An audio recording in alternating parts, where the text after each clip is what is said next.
बीजान्तर्गतं पश्यन्नात्मनि मायया बहिर्भूतं यथा निद्रया यः साक्षात् कुरुते प्रबोधसमये स्वात्मानमेवाद्वयं तस्मै श्रीगुरुमूर्तये नमः श्रीदक्षिणामूर्तये।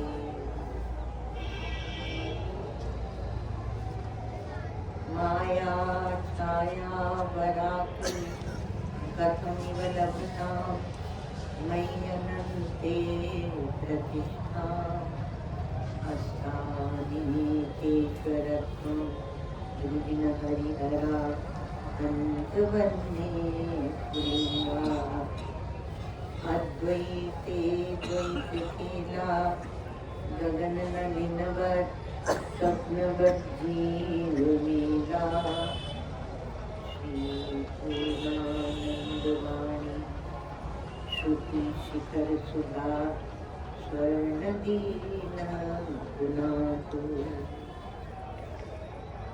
अखण्डानन्द सम्बोध मूर्तये ब्रह्ममूर्तये सुधास्मितसमाश्लिष्ट नेत्रान्तसूर्तये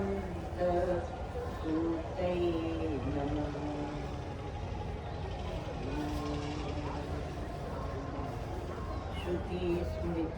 श्रुतिस्मृतिपुराणानाम् आलयं करुणालयं नमामि भगवत्पादं शङ्करं लोकशङ्करम्।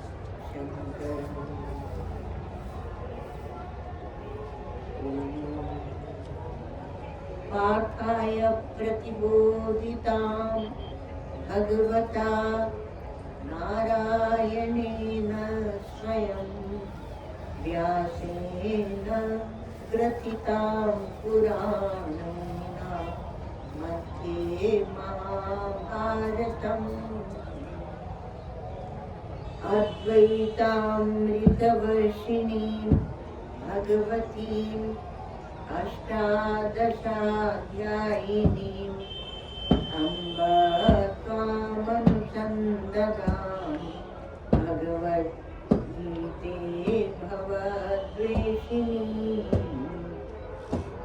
नमोऽस्तुते व्यासविशालबुद्धे पुल्लारविन्दायतपत्रनेत्र येन त्वया भारततैलपूर्णः प्रज्वालितो ज्ञानमयः प्रदीपः प्रपन्नपारिजाताय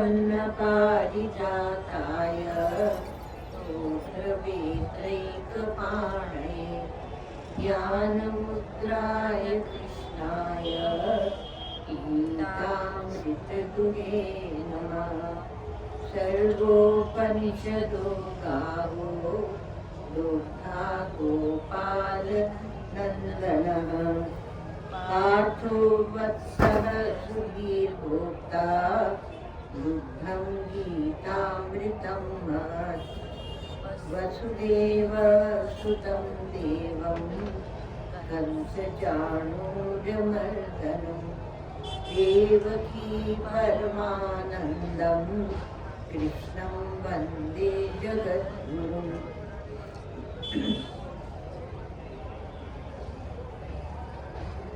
आठवें अध्याय में श्री भगवान तीसरे श्लोक। श्री भगवान उवाच अक्षरं ब्रह्म परमं स्वभावोऽध्यात्ममुच्यते भूतभावोद्भवकरो विसर्गः कर्म संहितः अधिभूतं क्षरो भावः पुरुषश्चाधिदैवतम् अधियज्ञोऽहमेवात्र देहे देहभृताम्बर अन्तकाले च मामेव स्मरन् मुक्त्वा कलेवरं यः प्रयाति समद्भावं याति नास्त्यत्र संशयः यं यं वापि स्मरन् भावं त्यजत्यन्ते कलेवरं तं तमेवैति कौन्तेय सदा तद्भावभावितः तस्मात् सर्वेषु कालेषु मामनुस्मरयुध्य च मय्यर्पितमनो बुद्धिर्मामे वैश्यस्य संशयः।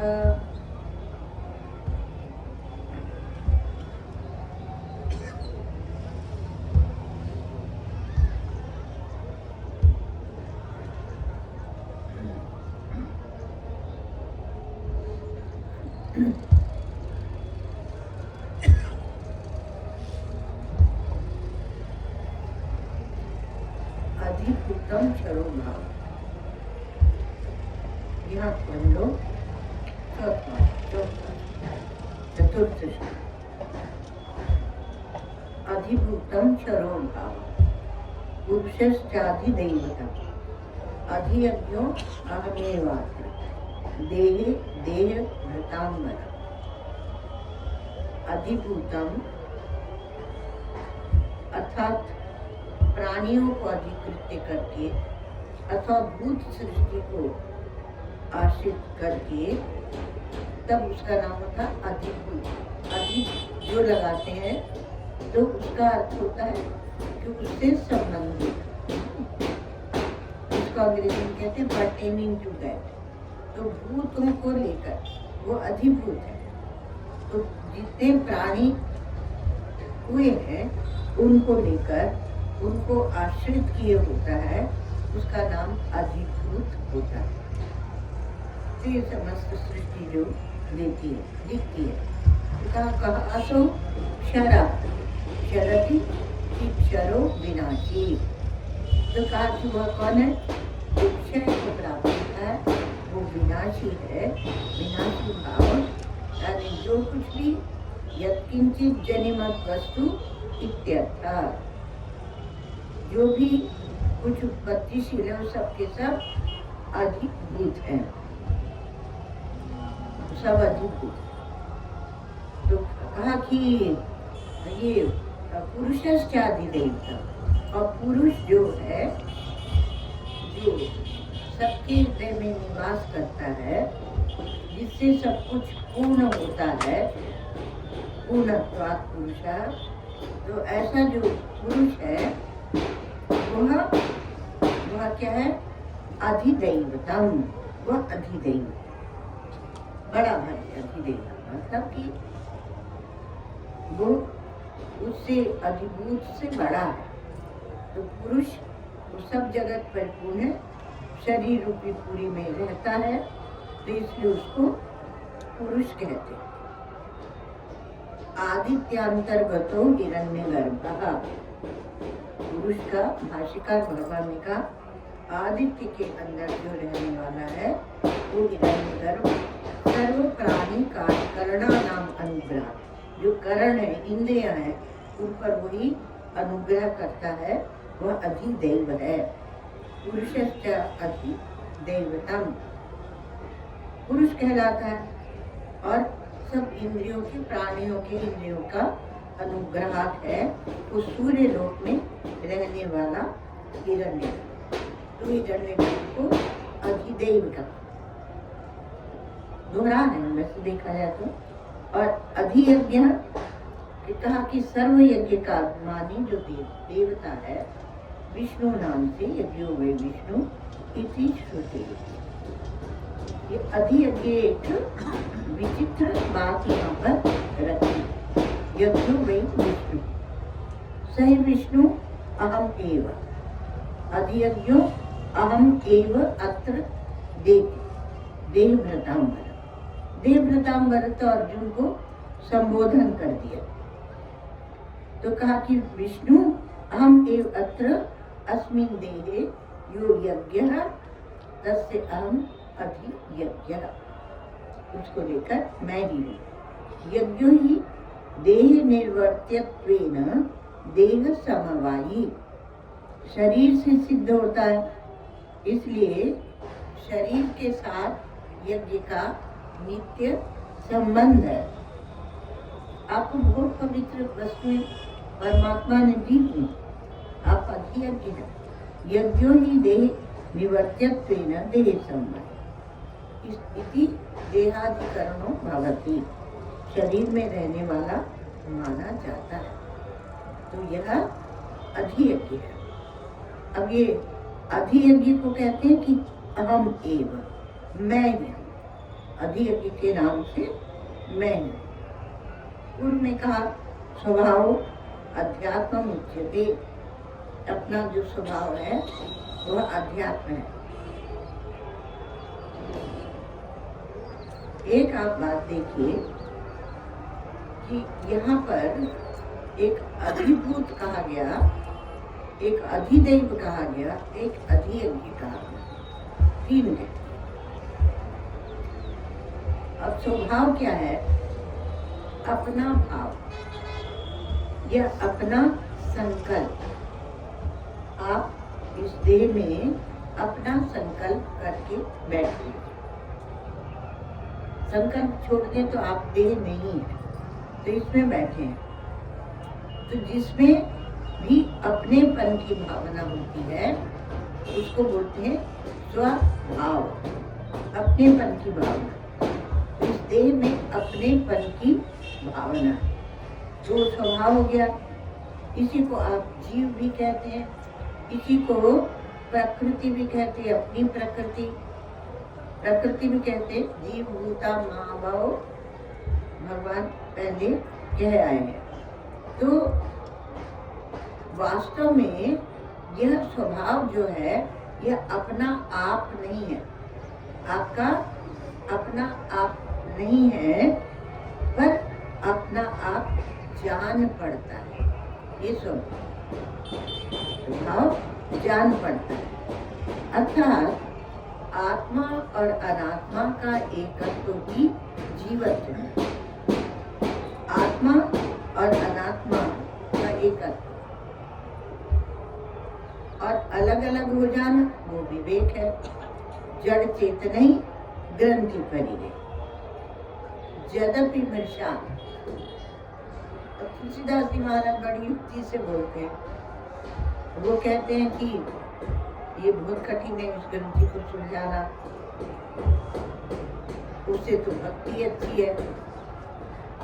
अब श्रीमद् भगवद गीता में भगवान श्री कृष्ण ने सर्वत्र ही भक्ति को ज्ञान का साधन माना। अब ध्यान से देखें यदि धीरे धीरे तो सर्वत्र भक्ति को ही ज्ञान का साधन माना है। तो इसलिए अब कहा कि जड़ चेतन ही ग्रंथि पड़ी गई वो ज्ञान का दीप है। यद्यपि वृषा छूटत कठिन, ज्ञान दीप का वर्णन है। और भक्ति के लिए कहा कि वो भक्ति मणि है। तो भक्ति मणि कहाँ से लाए? वो भी तो कठिन है।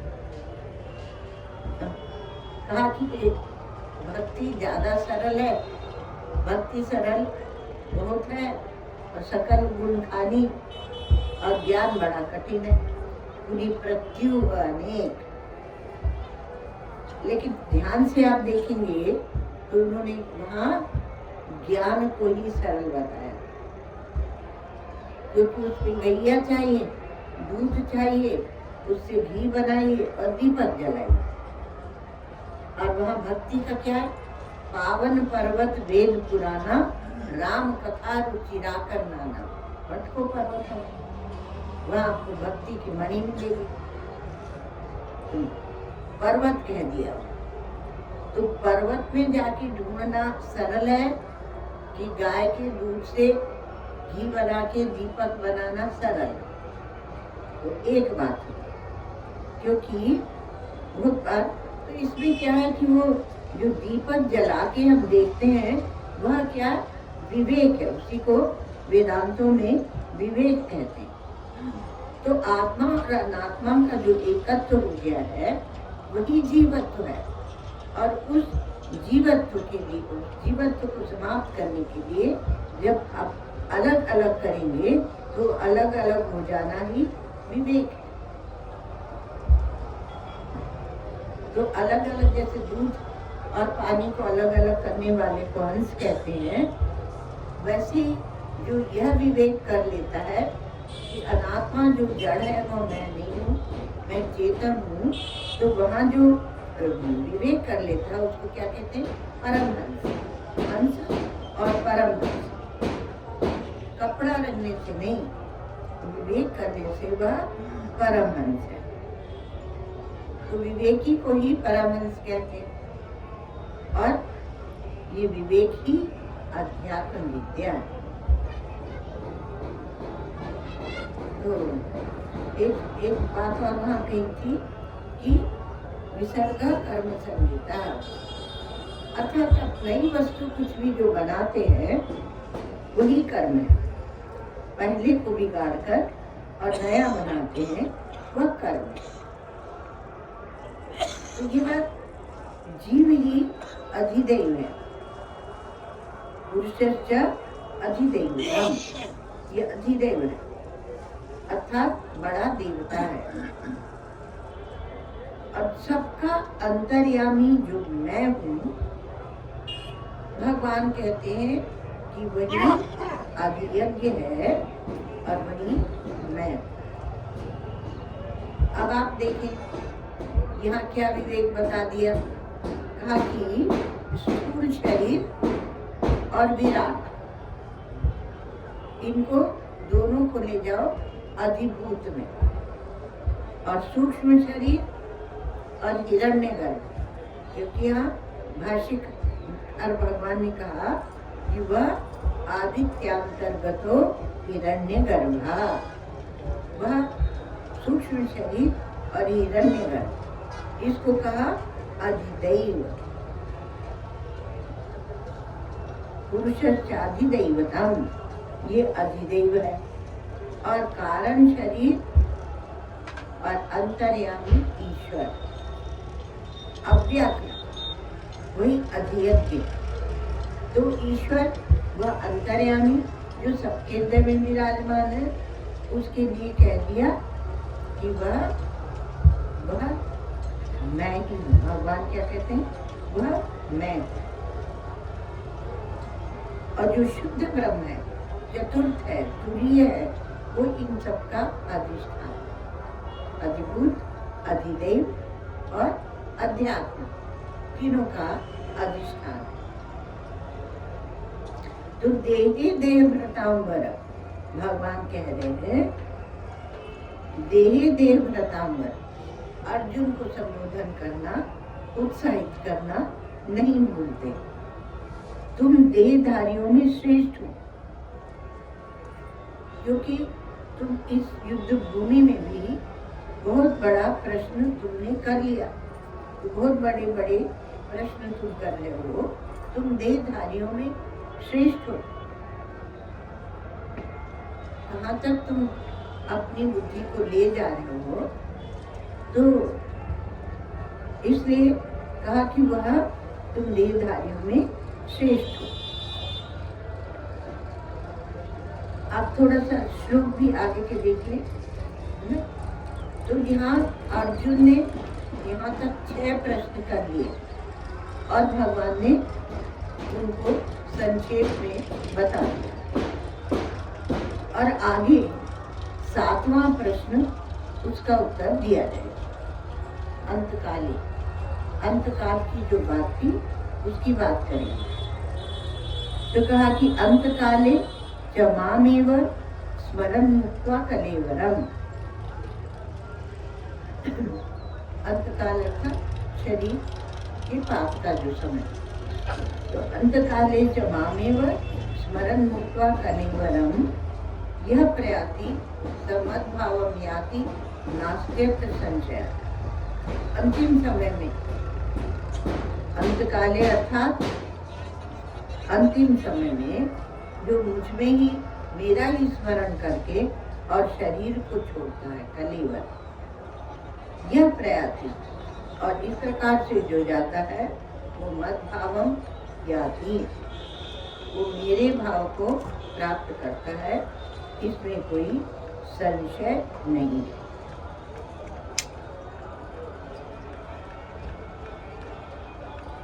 तो अंत काले अर्थात मरण काले, और माम एव परमेश्वरम, भाष्य देख लीजिए, माम एव परमेश्वरम, मुझ परमेश्वर विष्णु, परमेश्वरम विष्णु स्मरण मुक्त्वा परित्यज्य, शरीर को छोड़ता, मेरा विष्णु का स्मरण करते हुए शरीर को छोड़ता है, यह प्रयाति, ऐसे वो शरीर छोड़कर जब जाता है मेरा स्मरण करते हुए, स मद्भावम वैष्णवम तत्वम व्याति, वह मेरे भाव को अर्थात विष्णु परम तत्व, विष्णु के परम तत्व को प्राप्त होता है।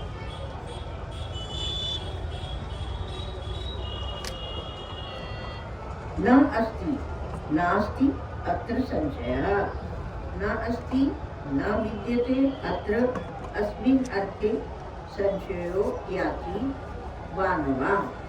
तो काफी मेरे भाव को प्राप्त होता है, विष्णु के पद को प्राप्त होता है, इस विषय में प्राप्त होता है या नहीं, ऐसा कोई संशय नहीं, संशय नहीं करें। वा न वा मतलब ऐसा होता है कि नहीं होता है, तो आप एक श्रद्धा के बल से उस पर विश्वास करिए, इसमें कोई संशय नहीं करना। तो मद्भाव जो यहाँ कहा गया वह ब्रह्म भाव की बात नहीं कहेंगे, क्योंकि शुद्ध ब्रह्म जो है वह भाव की वस्तु नहीं, और ब्रह्म वेद ब्रह्म ही वह ब्रह्म ही हो जाता है। तो कहाँ जाता है कहाँ नहीं जाता, प्रश्न ही नहीं उठता है। तो मद्भाव ब्रह्म भाव नहीं है, और शुद्ध ब्रह्म जो है वो भाव की वस्तु नहीं है।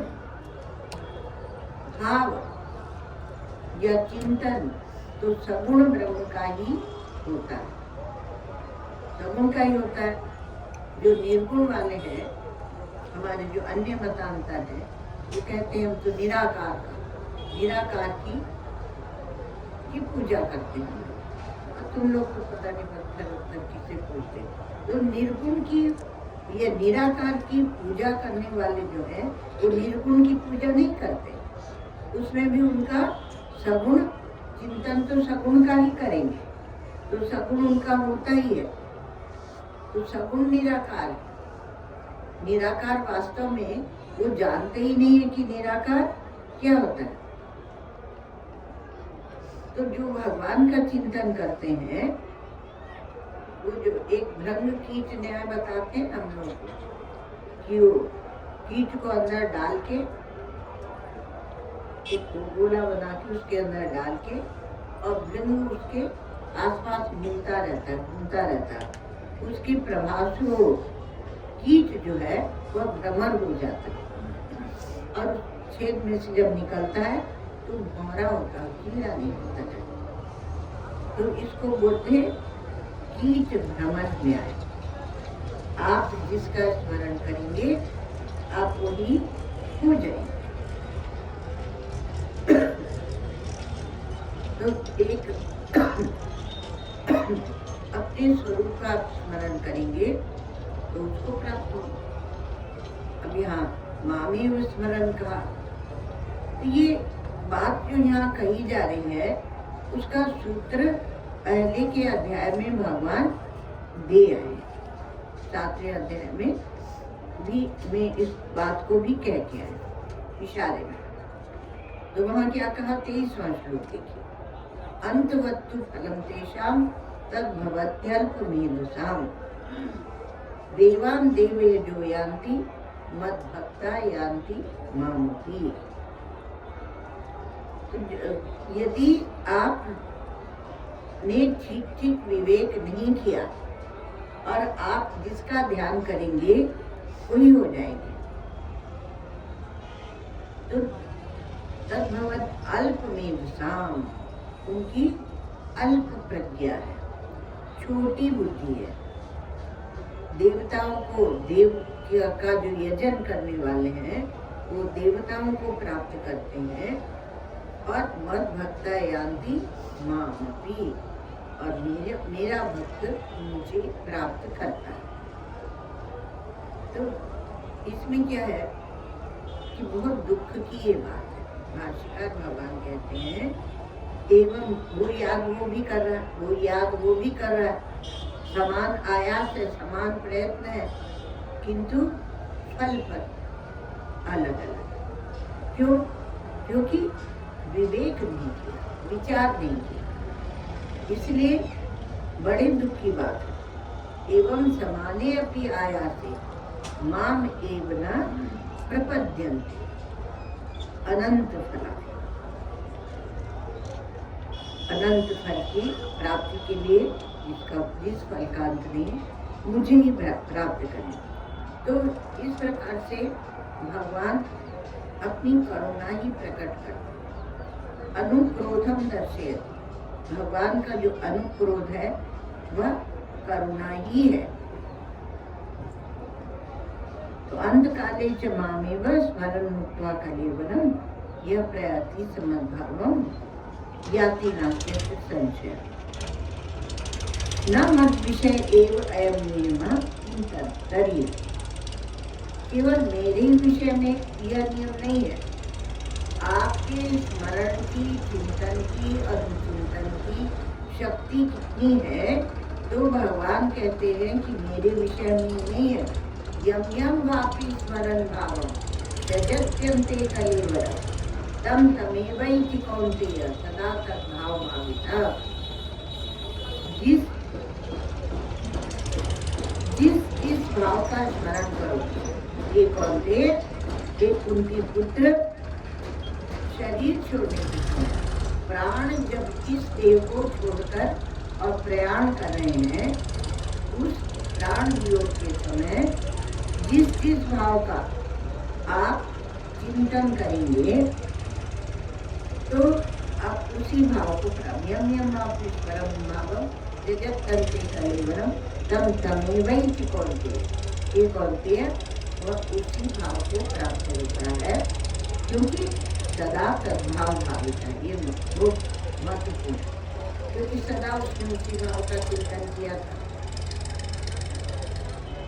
और इसीलिए वो आप जड़ भरत की कथा पूर्व जन्मों की सुनते हैं।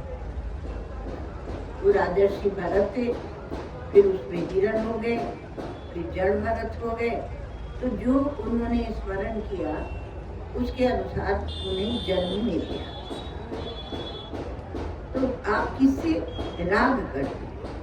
यम यम वापी यम यम भावम देवता विशेषम स्मरण चिंतय।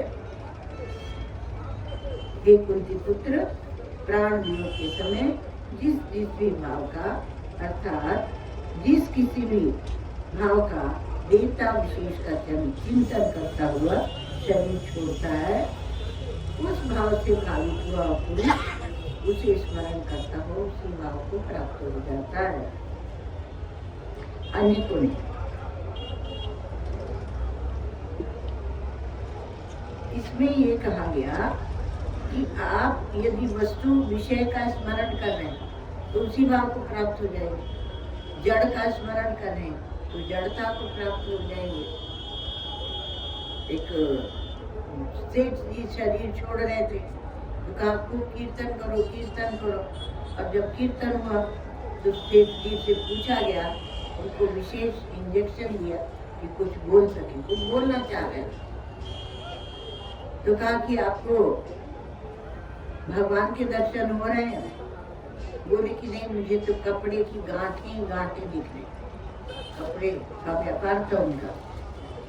अब सोचो क्या गति होगी, उनका अंतःकरण ऐसा बना था।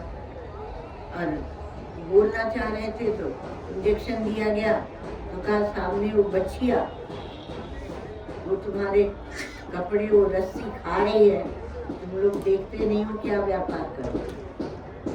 तो आप किसका स्मरण बहुत महत्वपूर्ण वस्तु आपको दी गई, वो है मन।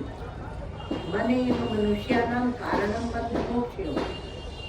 बंधाए विषयासक्तो, विषयों में आसक्त है तो बंधन अवश्य देगा, और जो विषयों में आसक्त नहीं वो मोक्ष दे देगा आपको। तो जिससे भी हम राग करते हैं उसी की प्राप्ति होती है। बहुत भयंकर वस्तु है ये राग। जिसका राग करते हैं, श्रीमद् भागवत में तो पुरंजनोपाख्यान, उसमें यही बात बताएगी। पुरंजन और पुरंजनी अब दूसरे जन्म में एक दूसरे का स्मरण करते रहे तो पुरंजन तो पुरंजनी हो गया और पुरंजनी पुरंजन। तो ये चल रहा है, ऐसा नहीं कि उसमें कल्पित बताया, चल रहा है। अपनी पत्नी का ही स्मरण करेंगे, पत्नी पति का स्मरण करे, उसको सब लोग अच्छा मानते। तो वो भी अगर जीव है तो फंसेगी वो भी कि किसका स्मरण करो। तो जिससे राग करते हैं उसी की प्राप्ति होती है। परिणाम को न सोचकर वस्तु या व्यक्ति में हम फंस जाते हैं। उसमें सुख की लालसा से अत्यंत आकृष्ट हो जाना ही राग कहलाता है। ये राग की परिभाषा है। और संसार में मुख्य रोग यही है, और इसी राग के कारण अनेक प्रकार के दोष आ जाते हैं।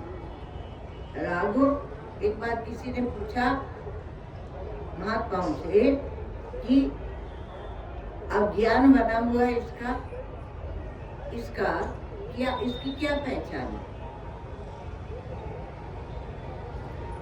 क्योंकि श्रीमद् भगवद गीता यह एक आपको प्रायोगिक शास्त्र है, और जीवन व्यवहार में आप क्या कर रहे हैं उसी से आपकी स्थिति का पता चल जाए। का रागोलिंगम अबोधस्य चित्त व्यायाम भूमिषु। वशिष्ठ जी महाराज उन्होंने कहा रागोलिंगम अबोधस्य चित्त व्यायाम भूमिषु। राग जो है वही लिंग है, चिन्ह है, पहचान है आपके चित्त की भूमिका में, चित्त व्यायाम, चित्त का जो विस्तार है उसमें। और इसलिए उतः शार्दूलता तस्य यस्य अग्नि कोटरे तरु। ये अग्नि लो, रात को मीठा लगता है और रात को अग्नि बता दिया। कहा जिस वृक्ष के कोटर में वो एक पेड़ के अंदर गड्ढा सा हो जाता है ना, उसमें अग्नि रख दी गई है तो कब तक हरा रहेगा? उतर शाद्वलता, उसमें शाद्वलता कब तक रहेगी? उसकी कोटर में तो अग्नि रखी हुई है।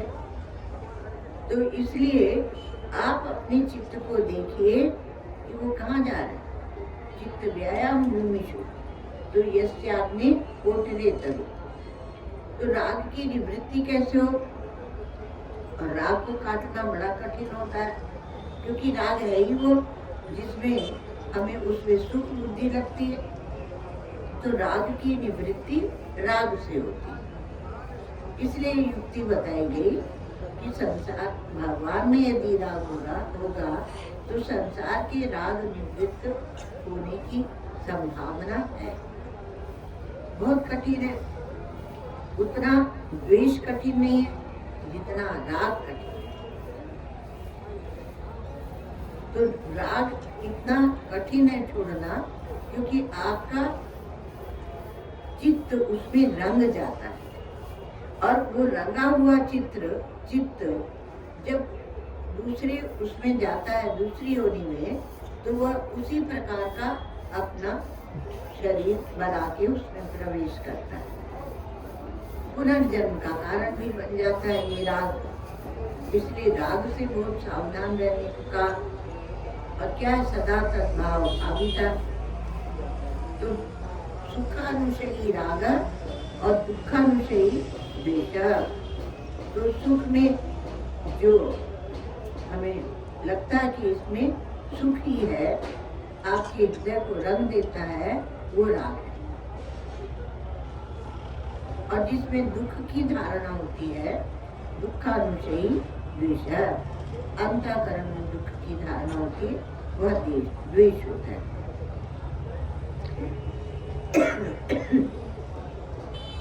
बाबा से पूछा किसी ने, क्या भक्त और अज्ञानी में भी राग द्वेष होता है? क्योंकि ये राग द्वेष नहीं छोड़ता है, विकट शत्रु है। इसी को दूसरे शब्दों में काम क्रोध कहते हैं। राग माने काम और क्रोध माने द्वेष, इसको काम क्रोध भी कहते हैं। और इसी को क्या बोलते हैं? इश्क मोहब्बत और दूसरा क्या? नफरत। मोहब्बत और नफरत भी कहते हैं, लाइक्स एंड डिसलाइक्स भी कहते हैं। तो ऐसा ये राग जो है, और उसमें मनुष्य फंसता ही रहता है, विवेक होता ही नहीं है। तो कहा कि जो भक्त है और ज्ञानी है, उनमें भी क्या राग द्वेष होता है? तो कहा कि नहीं, जो भक्त है उसने अपने सुख को परमात्मा में रख दिया, अर्थात उन्हीं से वह सुख लेता है, इसलिए उसका राग कटेगा। तो और भक्त में राग द्वेष नहीं होता, क्योंकि जहाँ से दुख मिलता उससे हम द्वेष करते हैं। अब जिससे दुख मिले उससे हम द्वेष करते हैं, लेकिन भक्त तो उसमें भी प्रभु की देन समझता है कि ईश्वर ने दिया है, तो मुझे कुछ सावधान करने के लिए दिया। हमेशा ईश्वर पर उसकी दृष्टि होती है।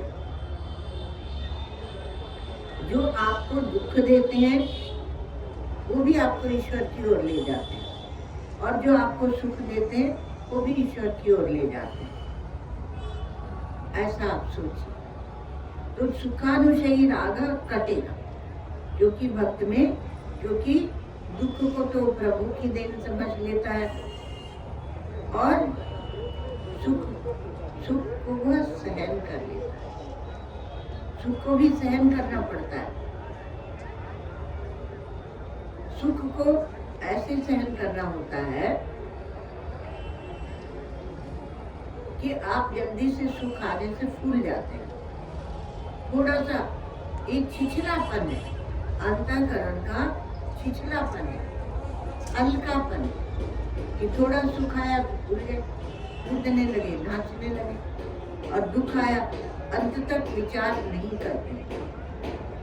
और ज्ञानी में तो राग द्वेष की सत्ता ही नहीं, क्योंकि उसमें अहंता ममता ही नहीं। अहंता ममता हो तब तो राग द्वेष बनते, अहंता ममता ही नहीं। और जो ज्ञानी भी है और राग द्वेष युक्त भी है, ऐसे ज्ञानियों को दूर से नमस्कार, दूर से नमस्कार, क्योंकि आपको क्या देंगे? राग द्वेष देंगे, कोई निंदा स्तुति की बात ही सुनाएंगे।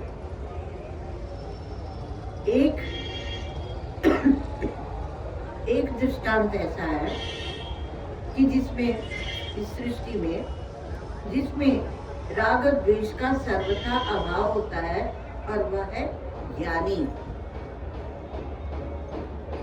तो राग द्वेष का अभाव ज्ञानी में ही है, और किसी में नहीं मिलेगा आपको।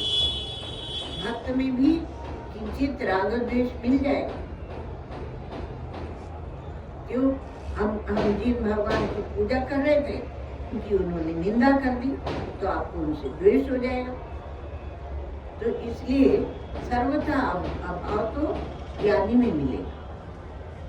और इसलिए जब आप विवेक करते हैं तो अपने विवेक को प्रखर रखें, और उस विवेक के बल से ही राग द्वेष को निवृत्त करें। आप यदि साधक हैं तो राग द्वेष में कहीं नहीं फंसे। इसलिए असंगता मुक्ति, असंगता वाले किससे चिपकना है? चिपके तो राग है। असंगता मुक्ति पदम यतीनाम संगादशेषा प्रभवन्ति दोषा आरूढ़ योगो विनिपातिते अतः कि भूतान प्रसिद्धि, जो बड़े बड़े योगी हैं वो भी राग देश से नीचे गिर जाते हैं। असंगता को यदि ध्यान में नहीं रखा तो छोटी छोटी सिद्धि वालों की क्या कथा। इसलिए सावधान, साधु सावधान, साधु माने साधक।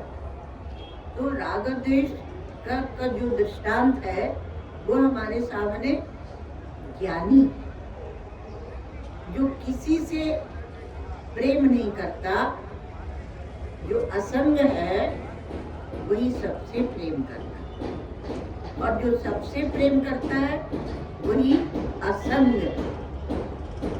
कहीं एक जगह बंधा हुआ है कि इनसे बंध गया है तो फिर वह उसकी स्थिति पर थोड़ा विचार कर लेगा।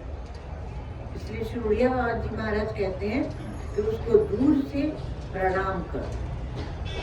तो राग द्वेष की 3 प्रकार हमारे शास्त्रों में बताते हैं। क्या बताते हैं कि एक पत्थर की लकीर, एक राग द्वेष होता है जो पत्थर की लकीर होता है, और दूसरा होता है जो बालू की लकीर के समान होता है।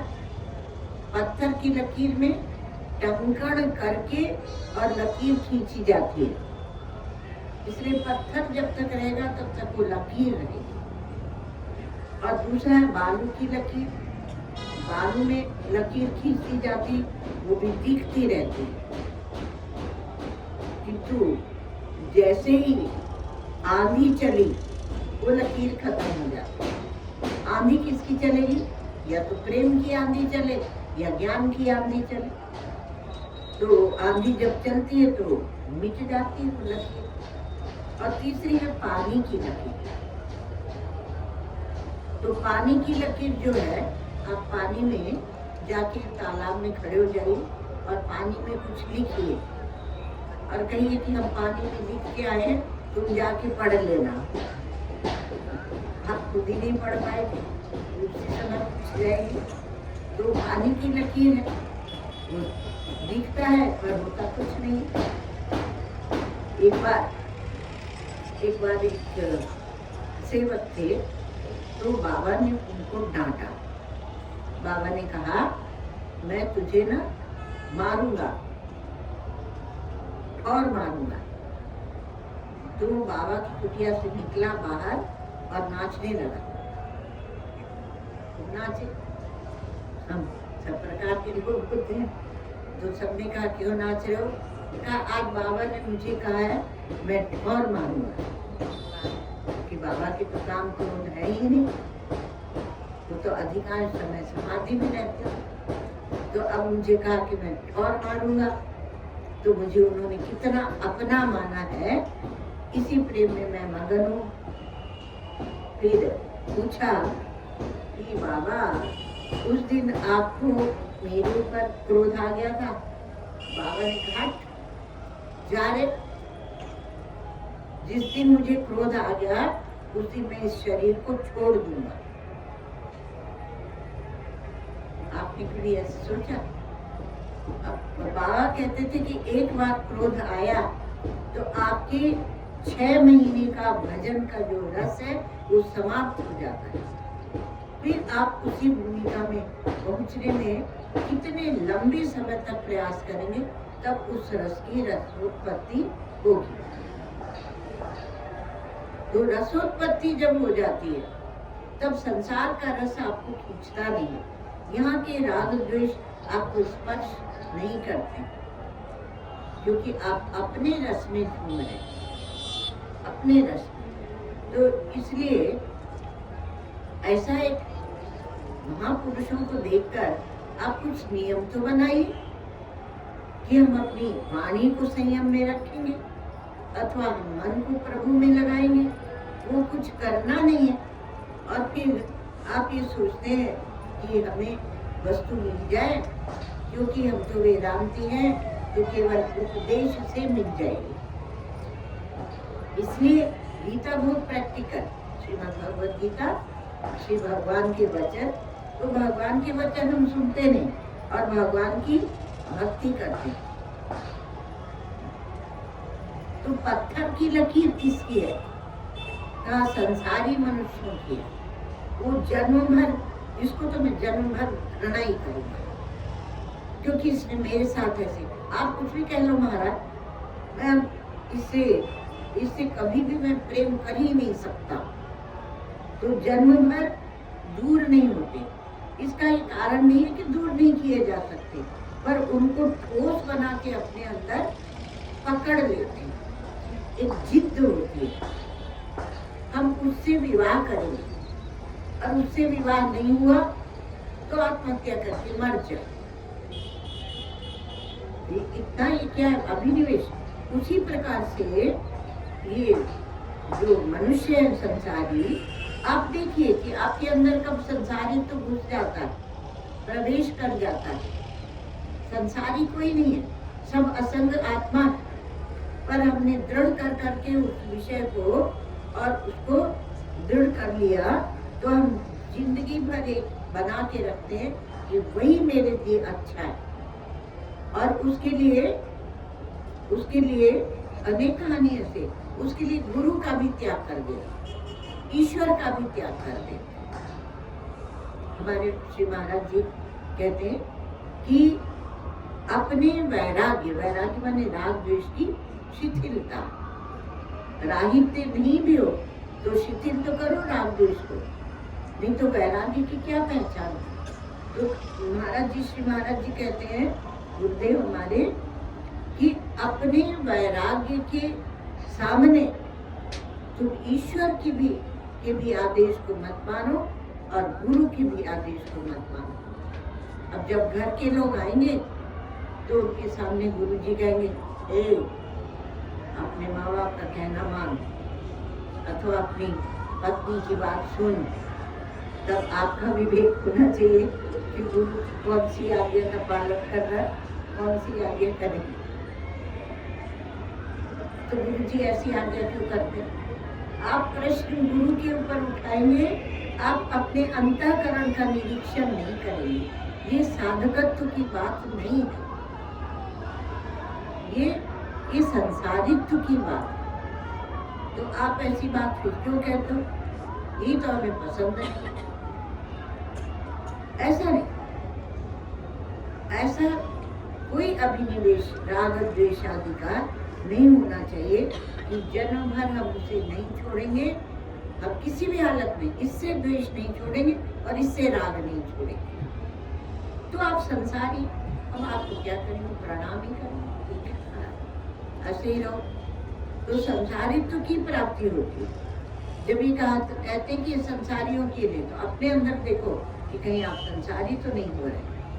अब दूसरी बात होती है उपासकों की, होती है बालू की लकीर। वो बताया कि प्रेम की आंधी चलेगी तो मिट जाएगी। भगवत प्रेम की आंधी चले, जिज्ञासा से भी सब कुछ खत्म हो जाता, स्वाहा। जिज्ञासा की अग्नि में सब कुछ स्वाहा हो जाता है, क्योंकि लक्ष्य पर दृष्टि चली गई। उसको मोक्ष चाहिए, उसके अतिरिक्त और कुछ चाहिए ही नहीं। और जो पानी की लकीर की वाली बात है, वो किसका है? वो का ब्रह्मवेत्ता का, वो ब्रह्मवेत्ता का है। तो वो दूसरे क्षण भी नहीं टिकता है। राग द्वेष मन के धर्म होते हैं। तो किसी ने प्रश्न उठाया कि राग द्वेष जब मन के धर्म होते हैं तो आभासिक ही सही, बाधित ही सही, शब्द जितने लगा लो, पर प्रतीयमान ही सही, पर अंतःकरण तो रागी के, उसके ज्ञानी के भी है ना। तो अंतःकरण जब है ज्ञानी के भी, तो उसके ये राग द्वेष निवृत्ति भी हो जाए, कोई आवश्यक तो नहीं, जरूरी तो नहीं। कि देखो राग द्वेषो मनोधर्म अनमनस्ते कदाचन, एक सूत्र दिया जाता है। कहा कि राग और द्वेष जो है मन की धर्म है, और मन को ही उसने छोड़ दिया, बाधित कर दिया, वह अलग पड़ा है मन, तो उसकी कितनी सत्ता रह जाएगी? वो खाली भाषित होता है, प्रतीयमान होता है अंतःकरण। उसकी सत्ता नहीं है। और मन से तुम पृथक हो। तो पृथकता का कि मैं मन से पृथक हूँ, इसका यदि ठीक ठीक अनुभव हो जाए तो मन क्या होता है, निसत्व हो जाता है। हम उससे मिल मिल के, उससे जुड़ जुड़ के उस मन को बलवान बनाते हैं। और हम गुरु और शास्त्र की आज्ञा में नहीं चलते, मन के कहे चलते। हम अपनी बुद्धि का, अपनी पवित्र प्रज्ञा का उपयोग नहीं करते हैं। हम उसके मन को तो सुख चाहिए, दुख चाहिए, दुख नहीं चाहिए और सुख चाहिए, सुख दुख में घूमता रहता है। तो उसको जहाँ सुख मिलेगा वहां दौड़ जाएगा। अब बैठे हैं भजन करने को और देख रहे हैं फोन। आजकल बिना फोन देखे जप नहीं होता, जप करें और फोन ही देख रहे हैं, तो कभी तो अंतर्मुख होकर ईश्वर का ध्यान भी तो करो ना। तो जब मन को आप बाहर कर देंगे, उसके चलाए नहीं चलेंगे, तब वह निसत्व हो जाएगा। उसको पृथक करो, क्योंकि उसी में राग द्वेष रहते हैं और यही फंसाने वाले होते हैं। हमारे शिवलिया बाबा जी महाराज की ट्रस्ट के एक महात्मा थे, सियाराम जी विश्वेश्वर आश्रम की महाराज भी कहते थे उनको। तो एक बार रामघाट पधारे, समझो शरीर छोड़ने के लिए। तो उन्होंने एक अपने जीवन का अनुभव सुनाया था कि हम जयपुर जाते थे बस से और बस से वापस आते थे। तो कंडक्टर ने पैसे मांगे होंगे, तो हम थैले में से पैसे निकालने गए, तो अपनी डायरी निकाल के और यहाँ रख दी और पैसे दे दिए। फिर डायरी थैले में डालना भूल गए। अब डायरी सटक के नीचे गिर गई। अब जब घर आश्रम में आए तो देखा डायरी नहीं थी। वो कहेंगे उसके पहले हम गृहस्थों के लिए बहुत हंसते थे कि कैसे झूठ मूठ राग द्वेष में ये फंसे रहते हैं गृहस्थ। पर जब हमारी डायरी चली गई तो अब उसमें हमने बाबा के साथ जो सत्संग किया तो वो लिख रखा। तो अब आंख मूंदे, डायरी डायरी डायरी ही दिखे। तब उन्होंने कहा कि हम इस बात को समझ गए कि ऐसे ही गृहस्थों को तो गृहस्थी में कभी गए नहीं थे, तो उन्हें लगता काहे को ये लोग इतना हंसे रहते, मेरा बेटा, मेरी पत्नी, मेरा बाप, ये सब। तो अविवेक से ही राग द्वेष होता है। तब उन्होंने कहा कि जैसे मुझे अपनी डायरी में मोह हुआ, उससे राग हुआ, उसी प्रकार से विचारी गृहस्थ फंसे हुए। तो विवेक से राग द्वेष निवृत्ति की कुंजी मिल जाती है, चाबी मिल जाती है। पर राग द्वेष बहुत गहरा है, सर्वथा निवृत्त नहीं होता है। और इसलिए जो भक्ति के मार्ग में है, उन्हें अपने भगवत प्रेम को और अधिक जगाना चाहिए। और जो ज्ञान के मार्ग में है, उनकी भी आत्मरति बनी रहना चाहिए। द्वेष को जीतना उतना कठिन नहीं है जितना कठिन है राग को जीतना। निंदा को जीतना उतना कठिन नहीं है, कठिन है, पर एक बात कही जा रही है कि निंदा को जीतना उतना कठिन नहीं है जितना कठिन है स्तुति को जीतना। स्तुति हो रही हो और मान लो कहीं पीछे से स्तुति हो रही हो और आप वहां पहुंच जाए, तो आपका मन थोड़ी देर उसका रसास्वादन अवश्य करेगा। इसलिए बोलते हैं जो निंदा करते हैं वो ज्यादा अच्छे होते हैं। साधु के लिए निंदक नियरे राखिए, आंगन कुटी छवा, बिन पानी साबुन बिना निर्मल करे। तो ये राग द्वेष को जीतने के लिए इष्ट की प्रीति चाहिए। अपने इष्ट की प्रीति हो, उसमें भी अगर विवेक हो तो बहुत सुंदर। तो राग द्वेष बहुत बुरा है। यह क्या करता है कि आपकी बुद्धि को ढक देता है, ये वास्तविकता का ज्ञान नहीं होने देता है। आप उसी में उलझ जाते हैं। पूरा जीवन राग द्वेष में निकाल देते हैं। तो राग द्वेष जो है इसमें भयंकर क्या स्थिति हो जाती है कि जिससे हम राग करते हैं उसके द्वेष भी गुण दिखने लगते हैं, और जिससे हम द्वेष करते हैं उसके गुणों में भी हम दोष ढूंढ लेते हैं। फिर शुरू होती है महाराज पार्टी बनती शुरू हो जाती है। इसलिए निरंतर साधना करनी चाहिए। भगवत प्रेम या भगवत प्रेम को बढ़ाओ अथवा तो आत्मनिष्ठा को बढ़ाओ। यदि आप ज्ञान के बात है तो अपनी आत्मनिष्ठा को बढ़ाइए, और नहीं तो भगवत प्रेम बढ़ाइए, अर्थात ये बढ़ाने का प्रयत्न करें। किसी ने बात कही थी, जो खूब जप करते थे, उन्होंने कहा नारायण हमारे अंतःकरण में वैसे ही राग द्वेष बने साधक थे, तो क्या फायदा ये जप करके? फालतू माला लेके राम राम राम सीताराम सीताराम जपते रहे।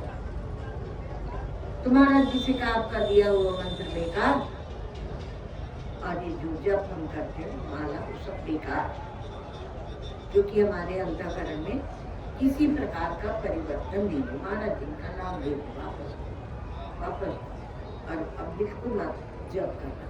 अब उनसे रहा न जाए। 1 दिन 2 दिन 3 दिन 4 दिन, चौथे दिन भूल गए महाराज जी हमारी माला भी दे दो, हमारा मंत्र भी लौटा दो, क्योंकि उसी से राग होता है। तुलसीदास जी महाराज ने एक क्रम दिया भक्ति के लिए। भक्ति के लिए क्या क्रम बताया? कहा कि जो राम का नाम है तो उससे आपके हृदय में भक्ति जागेगी। तो उसमें पावस जो वर्षा ऋतु की बात कही कि वर्षा ऋतु के समान, चौपाई जल्दी में याद नहीं आ रही, तो वर्षा ऋतु के समान है। और उसमें सावन भादो मास ऐसे है, तो सावन भादो मास है, और उसमें आप ये राम का नाम जो लेते हैं तो धीरे धीरे आपके हृदय में भक्ति आती है। फिर आगे जाके वह राम भगति जहाँ सुरसरी धारा, गंगा जी की धारा बन जाती है। तो भक्ति के लिए आप कहीं से, इसलिए हमारे देश में ऋषि मुनियों से लेके अभी तक जो प्राचीन साधन को महत्व देते हैं, तो वो कहते हैं कि भाई मंत्र जप कर। अब जो नए हैं तो मंत्र जप से क्या होगा, क्योंकि उनको कोई एक वो चाहिए, कोई ऐसा अनुभव चाहिए दिव्य, तो वो अपने हृदय को नहीं बनाते हैं, वो दुनिया को बनाते हैं। ओम सर्वे भवन्तु सुखिनः, सर्वे सन्तु निरामयाः, सर्वे भद्राणि पश्यन्तु, मा कश्चित् दुःखभाग् भवेत्। असतो मा सद्गमय, तमसो मा ज्योतिर्गमय, मृत्योर्मामृतं गमय। ॐ पूर्णमदः पूर्णमिदं पूर्णात् पूर्णमुदच्यते, पूर्णस्य पूर्णमादाय पूर्णमेवावशिष्यते। ॐ शान्ति शान्ति शान्ति।